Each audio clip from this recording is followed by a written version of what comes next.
We will move now to the panel discussion with all the winners and also with my good friend and rock star of education in the United Arab countries, Badr. Badr, how are you, my friend?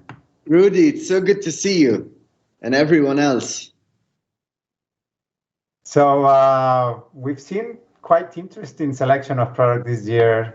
What can you see? What trends can you see that is happening as the winners showcases their products?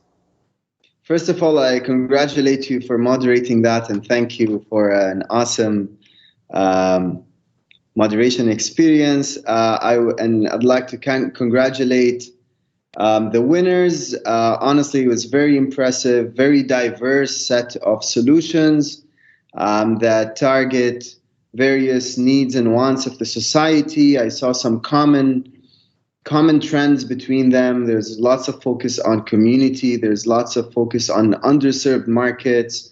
And so congratulations to all what we all see as a major trend in EdTech. It's one of those verticals that got really impacted and affected by COVID.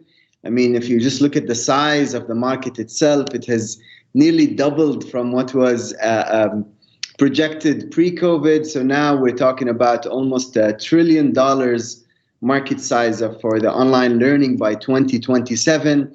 And it's also, Rudy, a sector that you and I have been talking about for years in terms of not getting the right attention from the global investment community. And you started by saying that it is probably the most important category. And I think a testimony of that is if we see how the global investment has jumped by, I think, over 70%. To almost $21 billion in 2021 that has been invested in the EdTech space compared to just $7 billion the year before that, or between 19 and 21. So it's definitely an exciting time to be in EdTech, so we can deliver on both impact and make our businesses sustainable and grow the way it should grow, like all other businesses. Thank you, Badr. One of the things that really, one of the things that I'm curious about is the role of the teacher, because for what we have seen, and we can see it in all the products that they were showcasing, the teacher is going to have to have a different role in education. All the products that we just showcased, they don't have a teacher, basically teaching the course. So this is quite interesting, and I would like to pick this not only on you but also on our winners. What is going to be the role of the teacher in education? So we can start with you, Badr. Let's see. What do you think the teacher is going to? What is going to happen to the teachers in education? Look, I'll reference an example that you taught me one day. So, with your winning solution that you developed a few years ago, and you were having teenagers come into the classroom and learning all about these STEM concepts, I asked you that question a few years ago, and I think, your answer is still valid for the future.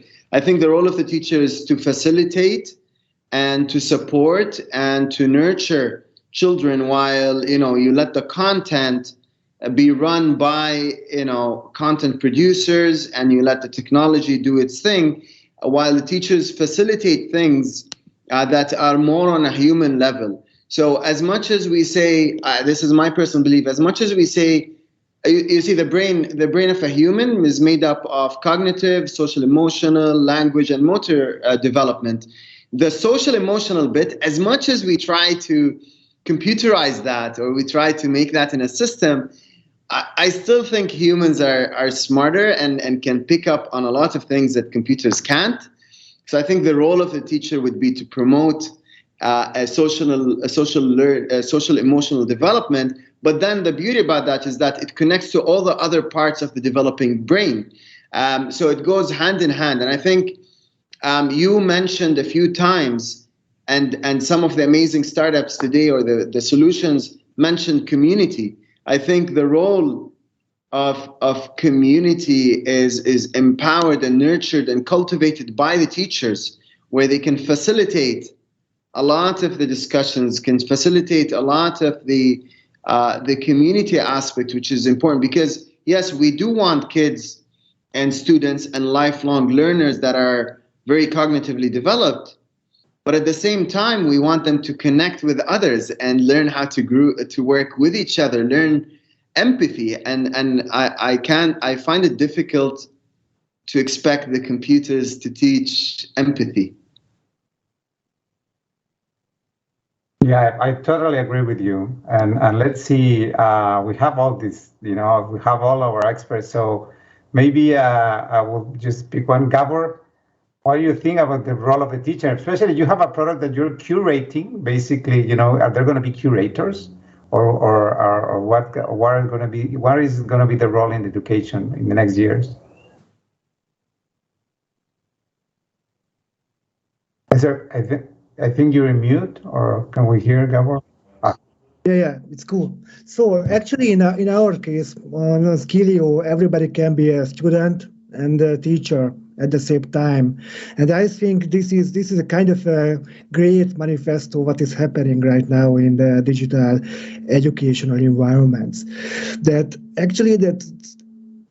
previously in the traditional setup, the teachers were the owners of the knowledge, and currently it is distributed online. So teachers should be much more a curator of the good quality learning resources.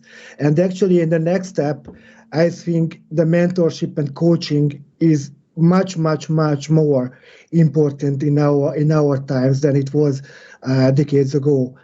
And the third pillar, which is, I think, the more relevant, is the community building. Every teacher, every professor, every educator should be a community builder, because as far as I learned in my own university years, that several times I learned the most from my peers, not from the professor. And I think this kind of behavioral process is much more emphasized in a digital era. Thank you, Gabor. You're so right in what you're saying, and it reminds me of a special group of the MIT Media Lab, the Long Life Kindergarten group. And one of the things that in this group they say that one of the learning process more interesting in our life is kindergarten, because we learn and teach from our peers in kindergarten, but somehow, in elementary school and middle school and secondary school, we gave all the power to the teacher, and then we lost that part from kindergarten. And now at the university, as you were saying, we learn from our peers more. And one of the things that I want to just to highlight what you say is, the mentors. Now we're going to become, the teachers might become more mentors than teachers. And I will go back to you, Gabor. Just let me ask, also have the other ones to join in this conversation. Matthias, what are your thoughts on this? What is going to be the role of the teacher in the future, or now even?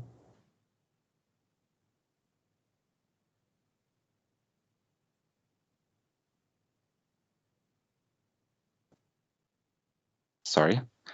So for sex buff, we see that those who are teaching in the future, teaching will take in different forms and different processes.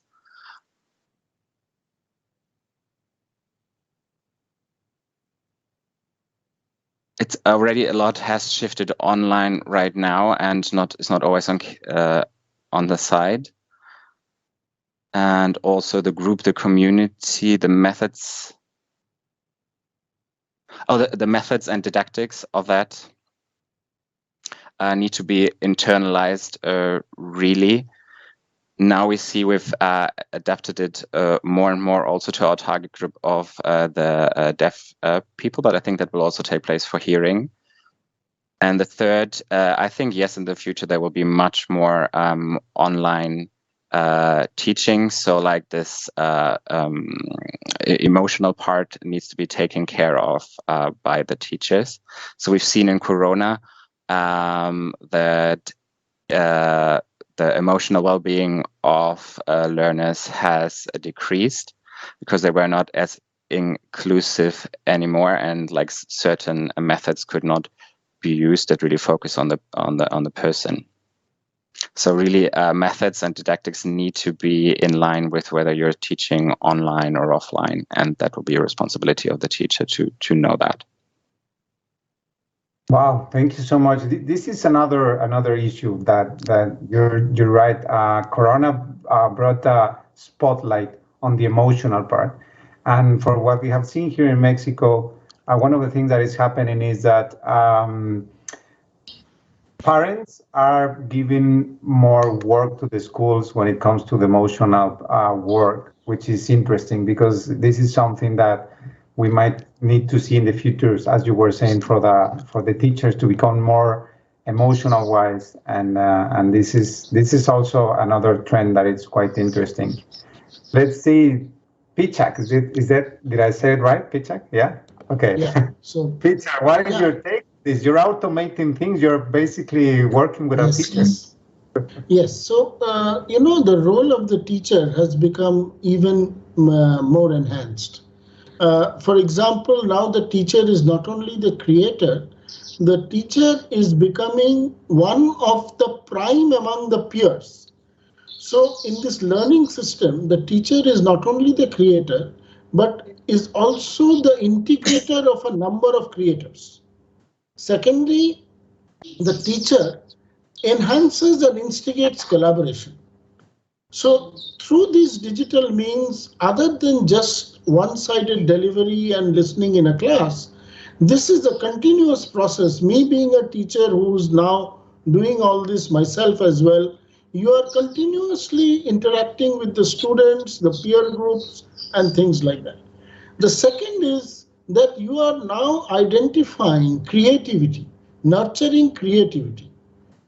The fourth thing, which is the most valuable thing that a teacher now needs to do, is to be able to interact with other teachers. So teachers have now got a whole world of their own, but their role is now more continuous. The role is that of trying to make people learn. Now that people are going to live for 80 years, 100 years, and they're going to be, so making them to learn is now what is going to be the era. Content is available. So now how does a teacher make a student learn to learn? That is going to be the most important skill of the coming century, because people are going to learn new things all the time. So the role of the teacher is now changed to, with content available, how do you set interesting questions? How you drop a ball into the classroom and see how the bubbles flow out of that? How do you analyze all that together? How do you integrate all the creative ideas? And how do you instigate individuals and groups? And then, as everybody has said, and we are experiencing it all the time, how do you constantly manage emotions? Which means that you are there with almost everybody thinks that you are there for that person. Everybody thinks that you care for that individual. That has been made possible not only by teachers, but by the community which works with the teachers. Thank you so much. You have brought also more interesting things for the teachers. We're like creating this version of the teacher of the future. We're talking about emotions. We're talking about curators. We're talking about mentors. And you have just said something quite interesting, which is teaching the kids to learn. Yeah, right. Which is, I completely agree. It's going to be one of the most important skills. One of the things that is quite interesting on this, you said something about asking questions. I think it was Aristotle that said, if you want a better answer, ask more beautiful questions. And one of the things that happens with our students is that when we are, there is a study, I remember, but I can't remember exactly the amount of questions that a kid asks when he was very young, but it decreases during time because of formalized education. And this is something that we should take advantage of, in this stage of the kids that are asking questions, maybe to empower them and help them to create better questions. And it reminds me of an institute in the United States that they have been developing a methodology to ask better questions, and it's the Right Question Institute. And this is something that we should maybe put more attention on to develop these kind of learners. Sandra. I just want to mention a very interesting point. Today morning, I was taking a 2-hour class, which was students are there physically, students are there online, and they are interacting with each other. There is some interface, but not good enough. And there are everybody else listening. Content is pre-assigned and available. And how do you, ask questions, pass on questions from one side to another, physical, digital, and all that. So the role of a teacher has become, and I just experienced it today for a double lecture that I took in the morning. Yeah, I totally agree with you.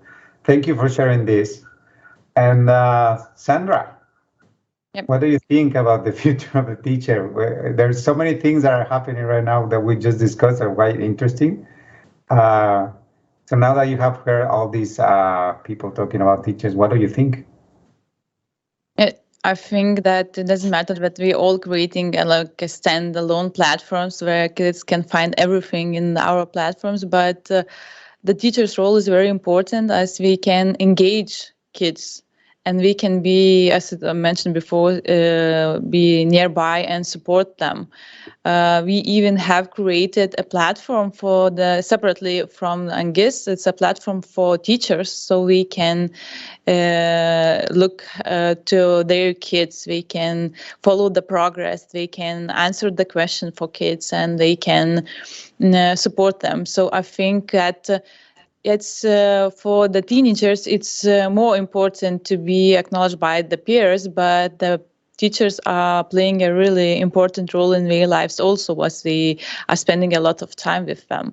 So I think that there will not come the time when we can eliminate the human and eliminate teachers from the kids and from the teaching period of all the time. Thank you, Sandra. Wow, these are quite interesting, but this is been very enlightening. Thank you all for sharing all this. Gabor, you wanted to, I missed something, like I guess from your part. You wanted to add something about it? If we have time for that. Actually, I would like to just inject here at least for me, pretty influencing research conducted by Mr. Sugata Mitra. I think most of you are familiar with Mr. Mitra research because there's a brilliant TED talk about that. Sugata Mitra just put a computer in a slum village, and after some time, when he got back, he realized that the kids learned how to use a computer, how to use the internet, and actually learn pretty complex things from the web. So it seems that only the big question should be delivered by the initial teacher, and then with connection to the web, small kids in a slum village can learn anything. So I think, at least in my understanding, that to learn is not an issue at all, because humans are learning animals. It's like we can eat by nature, or we can walk by nature. Most likely, we need to find new methodologies, processes, solutions, tools, and so on and so forth, which can accelerate make more efficient, more engaging, more fun, and etc. The whole learning process. Thank you, Gabor. Yeah, it's quite interesting what you're saying, and if I can recall it, it's A Window in the Wall is a book, right? From this experiment. Yeah. No? Yes. I can show you the picture that Gabor just talked about. I'll share the screen. If you can see the screen, this is the picture. Yeah, we can see it. Oh, yeah. This is Sugata Mitra's picture, Hole in the Wall experiment. A hole in the wall, that was a hole in the wall. It's called a hole in the wall experiment. Yeah. So you just put a computer there with a touch screen and everybody was automatically learning.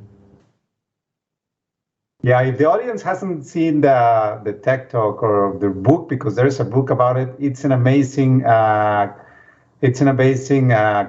to read about. So please do it. It's but one of the things that I've noticed, and this is, I have an 8-year-old kid, and I'm trying to play with him all the games and to engage with all the communities. And I think I'm the only parent that it's allowed to play with his peers, and in Roblox, in all these games. And one of the things that I notice is they do engage in really interesting learning. They share the learn that they go and find tutorials. We have moved. For them, it's really easy to get involving content in what Google says the micro moments, right? It's something I have a question, then I just go to the phone, and then I read something and I watch the tutorial video, and then I have learned there. But now it's happening but somehow when they move to school, that doesn't happen anymore.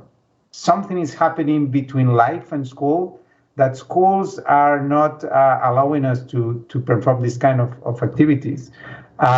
What do you think, Badr, that is missing? Why we do that off school, but then when we go engage in the formal education process, all these self-learning process is pushed away?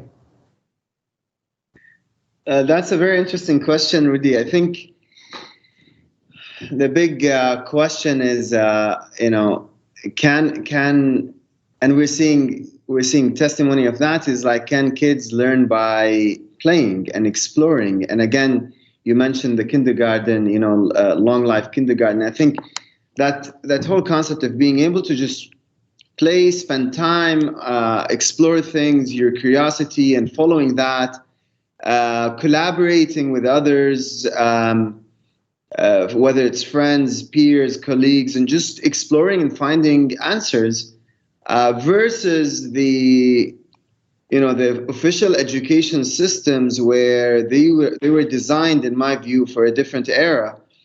And I think the rise of giants like, the Baijus of the world, maybe some people here will not like my analogy, but I think the reason why Baijus became a $22 billion company is because it works, right? It works. It created a shadow system where, you just were able to bypass legacy, bypass buildings, bypass all of the elements of those legacy and allow people to learn in different ways. We need to recognize, I think, that personalization on the level of learning is very important. The one size fits all, and I think that answers partially your question. Is in a typical classroom setting, where you've got one teacher and 20, 30 children, depending on which country you're in or what system you're in, the teacher does not have time to work with every child individually to explore their various learning dimensions and what makes them excited, and focuses on that and teaches them in a different methodology versus the kid that's not right next to them. And that continues up until college or even beyond. I think the self-paced online gaming environment where there's no one judging you, you're just exploring all the time and finding your own pace, allows kids to develop all those skills. I'm not saying that schools and infrastructure is bad. I'm just saying we should learn from what works, in that environment, and try to bring it back to the classroom. I think I'm just going to make an analogy here. Like one day, high quality entertainment was only available at the, for the privileged ones, for the kings and queens court. Now you look at entertainment on devices all over the world, in mud huts in different places. They're watching the same quality Netflix or others that everyone else is watching. I think we need to bring that into education. We need to see what works, focus on the accessibility part, and make it accessible for everyone everywhere in a way that looks at their personal learning style. Thank you, Badr. Thank you. There's so little time to discuss about education, because every time one of you says something, there are like 10 we need to talk about. But let's keep with this question. If I don't know if Matthias, do you have something to say about this? Why this learning that happens, in life now with all this technology, when we pass this threshold into the schools, it disappears. Why do you think this is happening?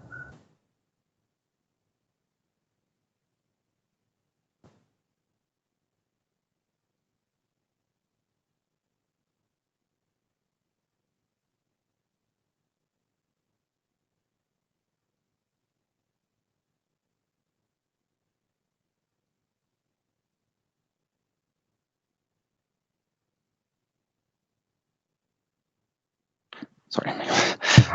Okay. Sorry. So this change that's happening when coming to school, I think the school system would really need to be adapted. Also, the financial systems would need to be adapted. The exchange system would need to be adapted, so that this individual learning could take place. And the self-learning of children with computers, which you mentioned. What is the vision of that?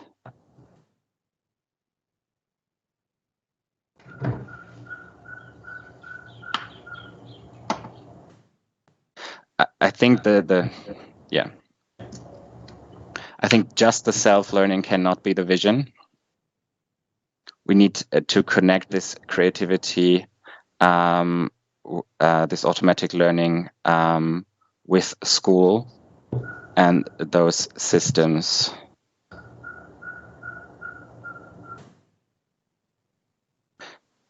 Okay, so it needs to be fixed. Oh, those fixed systems in school. Oh, those fixed systems in school kind of collide with that motivation that we have seen there. So it definitely would need to be adapted. That would be a vision for the future to help get better results in learning, especially for deaf learners, but also for hearing learners. How can they also get in touch? We've seen that when they're in mixed classes, often there's no exchanges because of the lack of sign language, and it's not adapted to deaf learners, and they don't get contents in sign language. So that's again an area where we'll kind of collide, and we need more systems to adapt to ensure better self-learning. Thank you so much, Matthias. Yeah, sorry. Yeah, thank you so much. So now, we have InspireLearning back here.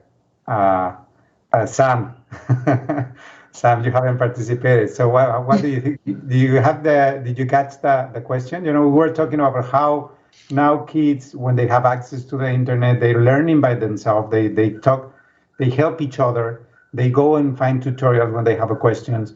But somehow when we go to the school, all these peer learning disappears. all this self-learning disappears, and we go back to this. Why do you think this is happening? Well, thank you so much, Rudy. In fact, I got two of the questions. I believe the first one was about the future, the role of the teacher in future. And then I believe the next one is the one that you just posed here. So I had my own say in terms of just the experience that I've had, and pretty much depending on how much I've sourced out from reading and also just interacting with different people. So a lot of people believe that, we almost all believe that, the job of a teacher will almost go obsolete, or it will no longer be there by, let's say, for example, 2060 something, or maybe even that's too much further because of how technology is really coming in.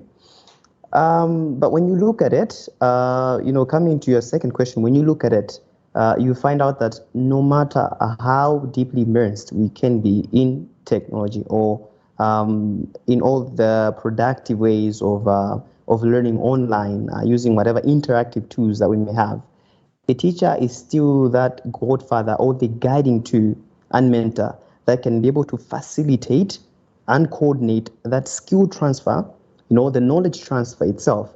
So in a way, they still stand at the very center of knowledge. They stand at the very center of that skill acquisition itself. So the entire umbrella falls under the aspect that technology can take over teaching in some particular ways, but not necessarily without the teacher being there. So I would also try to reference to our own learning environment. I would say for Malawi and pretty much most developing nations, e-learning hasn't reached to its fullest potential, simply because the supporting infrastructures. You talk of reliable internet access. Just right now I had told you how electricity went out, and I'm in the capital city. Not to say much, but then all I'm trying to simply say is that as we're moving towards digital transformation, there's a very huge gap, especially for the developed nations and the ones that are developing. So you find out that this time we might be discussing in terms of, let's say, implementing new technologies in helping learning. And then you find out there's a very huge amount of space that has just been left out for some people that have yet to catch up even to just the latest tech, just the basic standard of e-learning itself. So by the time we reach to the very top, you find out that the methods being implemented in conjunction with teachers, e-learning methods, and then you find out that we were not very so prepared for most of it. And in fact, most of it has been witnessed on the onset of COVID-19. How many people had suffered, how many students were literally unable to do anything. So I think there's just a lot more that needs to be done, and probably in a very collaborative way. In fact, I would also publicly want to say that I do love all the innovations that are here. We already checked out the National Library of India. We love the content, and in fact, I wanted to say we actually need you with us. Sex Buff, I do love the whole thing that is well bundled up. And in fact, it would be of a major help that we are able to connect with such technologies all together. So that's that from me, Rudy. Thank you so much, Sam. I hate that we have so little time, because I have so many questions, and one of the things that I wanted to talk about, and we're not going to have time to do so. Let me see if not, I can stretch a little bit more, but I just want to leave you this before I continue with these questions. Just think of this, because we might close with this one. Just in a couple of sentences, what is going to be the job of artificial intelligence in education? Don't answer that, just think of that. Before we go that, I just wanted to ask Sandra the same thing. Sandra, what do you think we're missing when we learn here? Kids are learning by themselves, peer learning, they get in a tutorial and they go to the school and something happens that they don't use those skills and those methods of learning anymore. First of all, I think that the learning content is totally outdated. Especially when we are talking about IT, the kids in school is learning the, as we call, dead programming language. So, and we are learning in Python. This is the most one of the best programming language so far. So probably the kids misses the engagement while we are learning in school, because if we search online, we found the latest platforms, the latest information, and when we are in school, they just have to follow the curriculum that I made a few years ago or decade ago even. So I think that the content is totally outdated. And talking about IT, I don't know how it's about other disciplines, but when we are talking about IT, it's very, very bad situation in Lithuania. Thank you, Sandra. And so for the last role of insight and illumination from this amazing set of experts and rock stars in education worldwide, who wants to start with what is going to be the role of artificial intelligence in the future with education? Badr, would you like to start? Yeah, sure. Thank you, Rudy.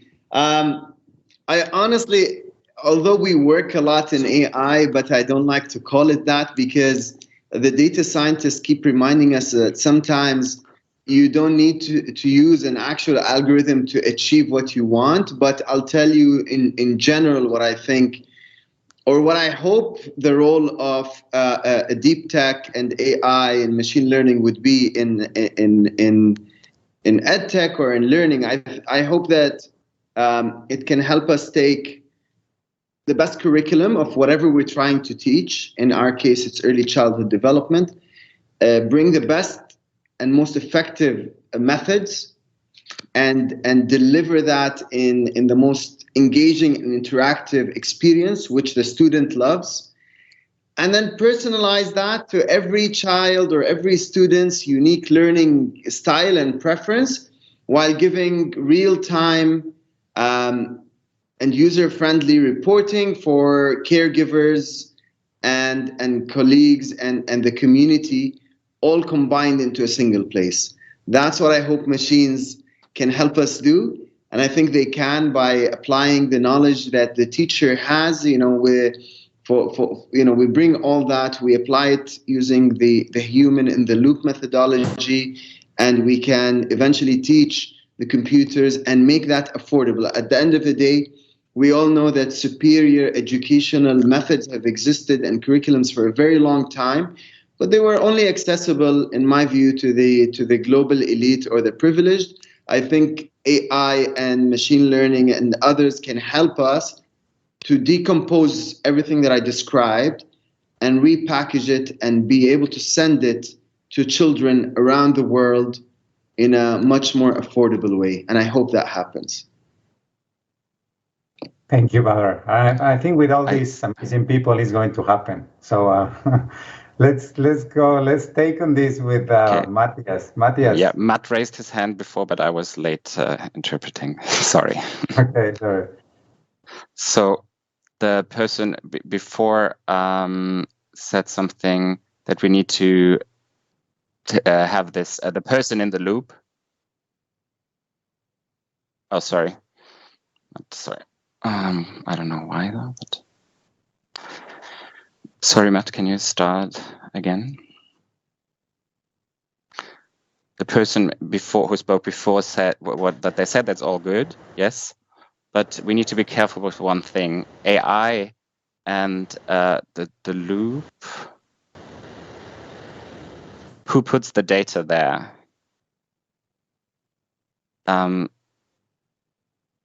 The AI is learning from the person who puts the data there. Is it a man? Is it a woman? And this way it develops, and this person also controls that the data fits.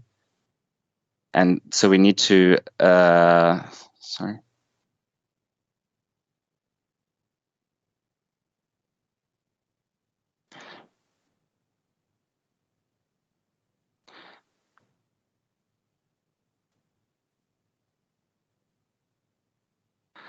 So if we have an AI teaching children language,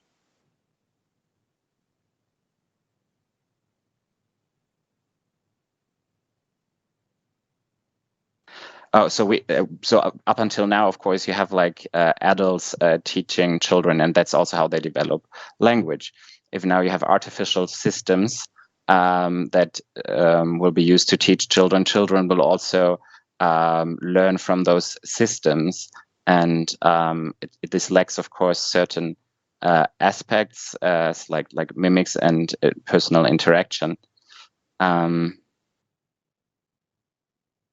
And also you need to consider diversity criteria in that. So, for example, if you have a person presenting something in a video, is it a white person, is it a black person, male, female? This also influences how people will learn. I don't know if an AI can really easily cover that. Nevertheless, AI is important and will stay to be important, but it can never be fully self-sustainable. And AI, for example, for deaf people who would be talking to me, I would need an AI that signs to me, but that does not yet exist. So I'm encountering barriers.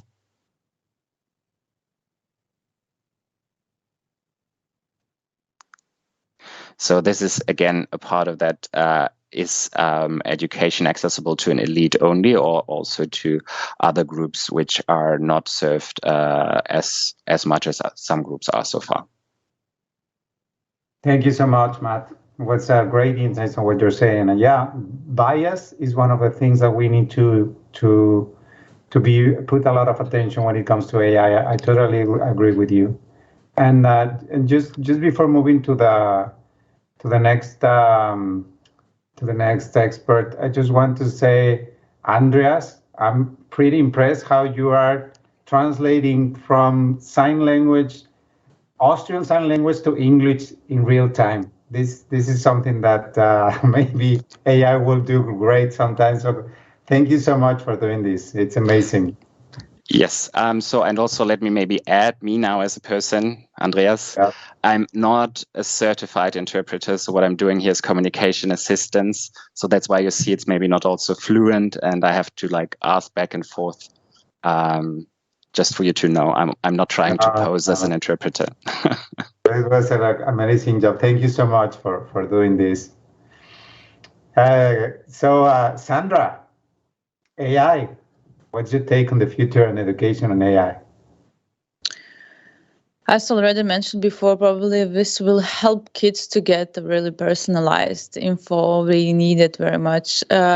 From looking from our platform perspective, we are thinking that the AI can help kids because now we are using first line support. So if kids have question or if they struggle, we can write an email us or we can ask the teachers. Yeah, but in the future, probably the AI can help kids answer all the questions.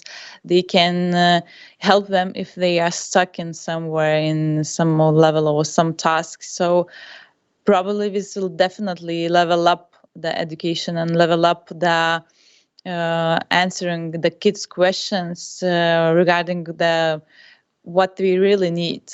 So this will really, really help.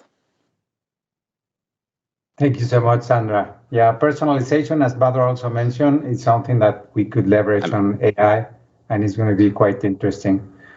Gabor, what do you think? What is your take on AI? You're mute. You're mute.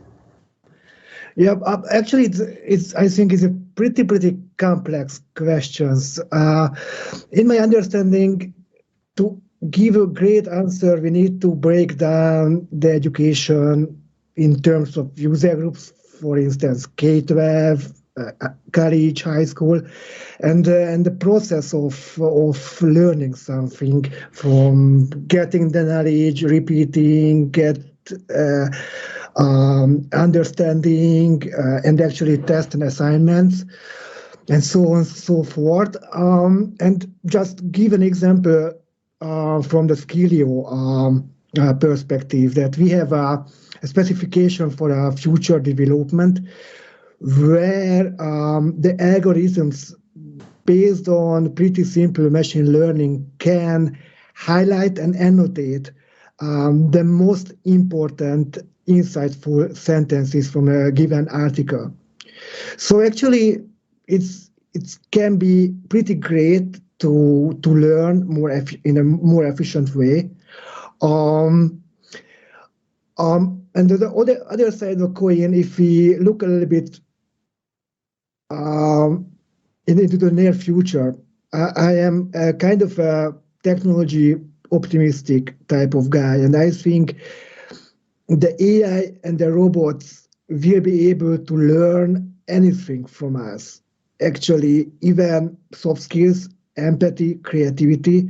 So I think in a few decades, in a elementary school setup, the teacher will be a robot, because it's much more efficient and much more easier and cheaper in a sense. So I think the process is the humanoid will teach the robots for everything, and then the robots will teach us. Wow, wonderful! It's a great take on the future.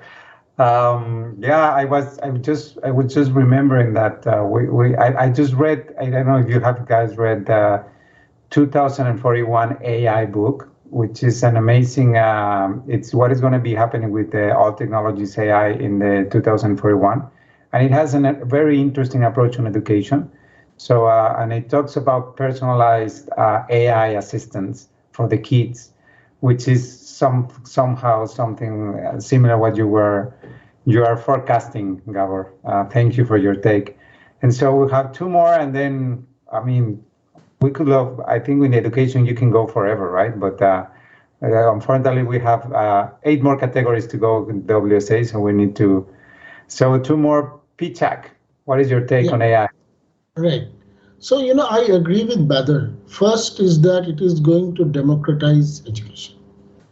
Education is going to become available to almost everybody at an equal level after we build little more infrastructure. Second, the lowest hanging fruit that will come is that AI is going to make available content and delivery in the language in which people think.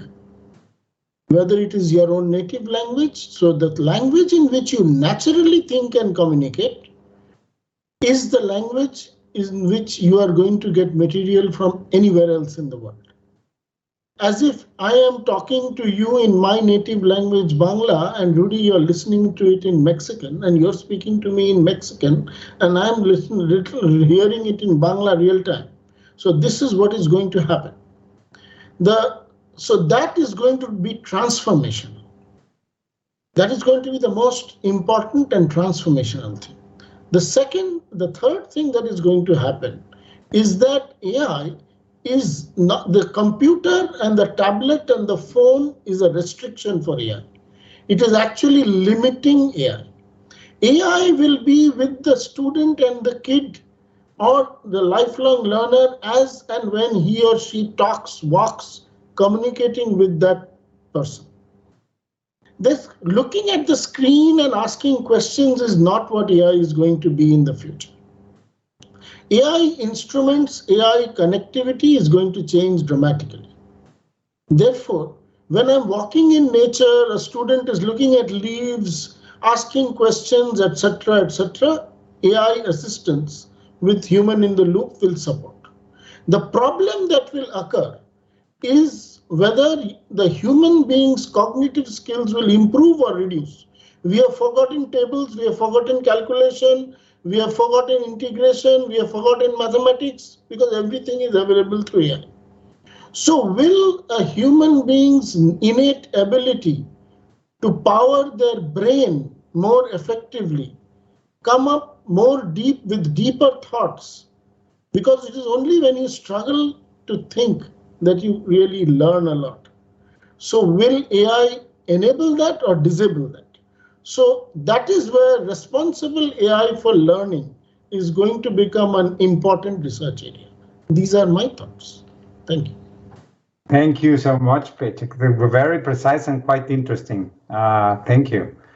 And last, because we're running out of time, sorry, I'm getting pressure from the team. So Sam, what is your take? You get to close this round.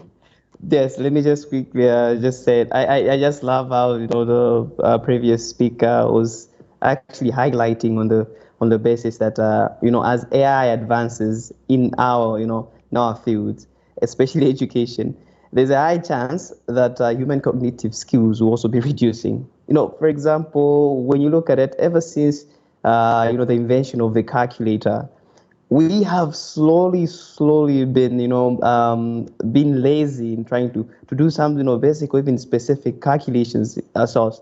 And I've seen that developing from primary, secondary school to to tertiary, whereby you literally have to depend almost everything on the simple calculator. So that is just a very simple example, but think of it in an AI based basis. You find out there will be some certain things whereby we would have been taking the effort to actually get involved in, but then we're like, no, I'm going to get assistive, advice from here. But it's not bad. I mean, it's not bad. It's okay. But I would also like to highlight on the major concern, biasness. Everyone is worried because each time you teach something, you give it you give it the environment, the culture itself. It's able to extract those things, and we may not be aware at that particular time until we find out that, oh, what's working here probably isn't working here.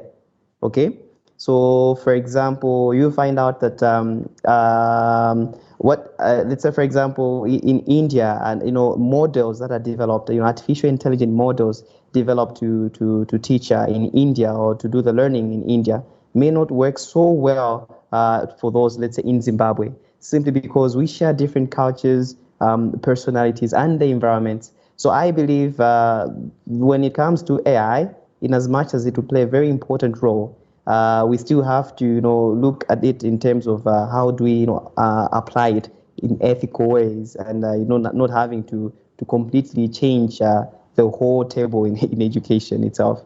So that's that from me, and thank you so much, Rudy, and everybody. Thank you so much, Sam. Yeah, you highlighted something quite important, which is the cultural code, right? And culture it's a very important thing to take in account when it comes to everything, not only in artificial intelligence. So I wish we could keep here and talk more about education, but time's up. Thank you so much to all the winners. You have an amazing, you made an amazing set of products for this year. You really represent what is going on in the world. And thank you, Badr, for joining us in this session.